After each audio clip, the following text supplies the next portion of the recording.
En tout cas, qu'on l'aide beaucoup plus à bien structurer son cours, à bien organiser son cours. Alors, la Canoprof, c'est un service qui permet de scénariser. C'est une scénarisation pédagogique.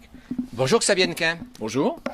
Vous êtes directeur de projet chez Kelis. Absolument. Et Kelis, c'est la société qui édite la solution Scénari utilisée par Canoprof. Quelle est votre place dans le projet? Alors notre place dans le projet est assez claire. En fait, on a répondu à un marché du réseau Canopé qui consistait à développer un outil qui permette de scénariser et de produire des ressources pour les enseignants. Alors moi je suis sûr que bon nombre d'enseignants découvrent ce qu'est Scénari. Parlez-moi un petit peu de cette chaîne éditoriale. Alors en fait Scénari c'est un système logiciel déjà, donc c'est un environnement de développement qui permet de concevoir des outils logiciels qu'on met sur son ordinateur pour créer de la documentation qui historiquement est plutôt pédagogique. Aujourd'hui, Scénari s'adresse aussi à de la documentation technique. Je vais vous demander quelles sont les qualités particulières de Scénari. Et bien sûr, vous allez me dire qu'elles sont grandes. Par contre, quelles sont les qualités de Scénari que vous estimez avoir été retenues justement pour être intégrées dans le projet Canoprof, qui en fait est un projet pour le premier degré et pour le second degré. Alors en fait, je pense que ça tient à deux choses. C'est que déjà historiquement, Scénari s'adresse avant tout au domaine pédagogique et de l'éducation, ceci depuis 15 ans. Donc effectivement, tous les outils qu'on a pu développer avec d'autres clients, d'autres partenaires, sont aussi liés au domaine de la formation. Donc on a une grosse expérience, une grosse expertise dans la formation, ce qui compte énormément quand on répond à ce genre de demande. C'est pas la première demande auquel on répond sur ce type de problématique. Ça, c'est la première chose.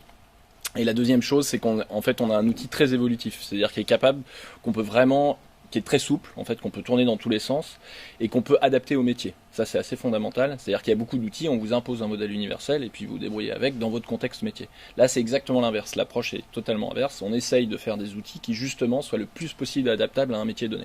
Là, en l'occurrence, celui d'enseignant dans le primaire et le secondaire. C'est un logiciel open source. Absolument.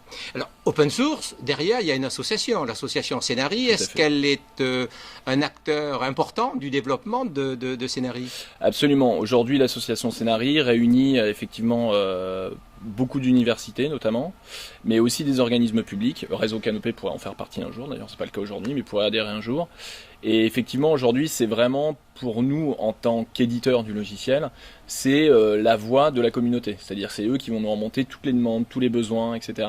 Et c'est ça qui fait la richesse pour moi de l'open source et du libre.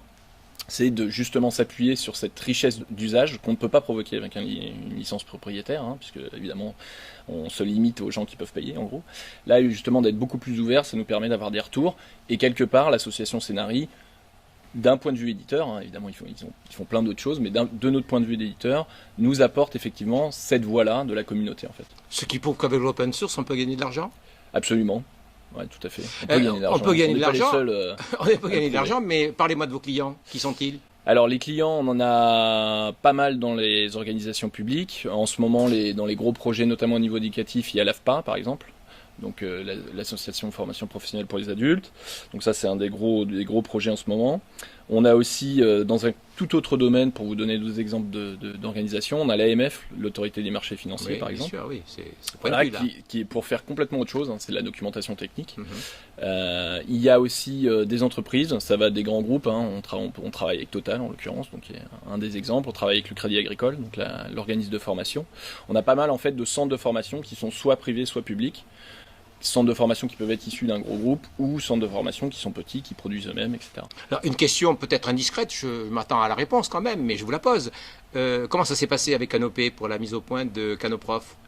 Dans quel état d'esprit? Plutôt excellent. C'est-à-dire qu'effectivement, si on avait que des clients comme ça, ça serait simple.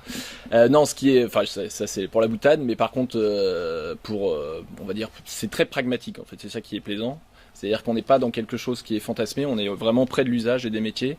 Et en l'occurrence, les interlocuteurs que j'ai au niveau de Canopé, qui sont Pierre et Christophe principalement, pour moi, cherchent vraiment à exprimer le besoin du terrain et pas autre chose. Parce que souvent, quand vous avez des clients, parfois ils expriment soit des fantasmes, soit des choses qui parfois sont délirantes, mais pas seulement d'un point de vue technique, qui peuvent être aussi délirantes d'un point de vue usage. Là, on est sur quelque chose de beaucoup plus concret, parce qu'ils connaissent très bien le terrain, notamment de leur expérience, et ça se sent. Ils ont été chacun prof, aujourd'hui ils en encadrent, ils les forment, ils les accompagnent, etc. Et on le sent à travers l'expression du besoin. Alors on est presque à mi-juin, vous serez prêt là pour septembre? Oui. Merci beaucoup, Xavier Hennequin. Avec plaisir, merci. C'est un outil qui sert à faire de la construction de séances et de séquences. Et ça aide un enseignant. C'était un projet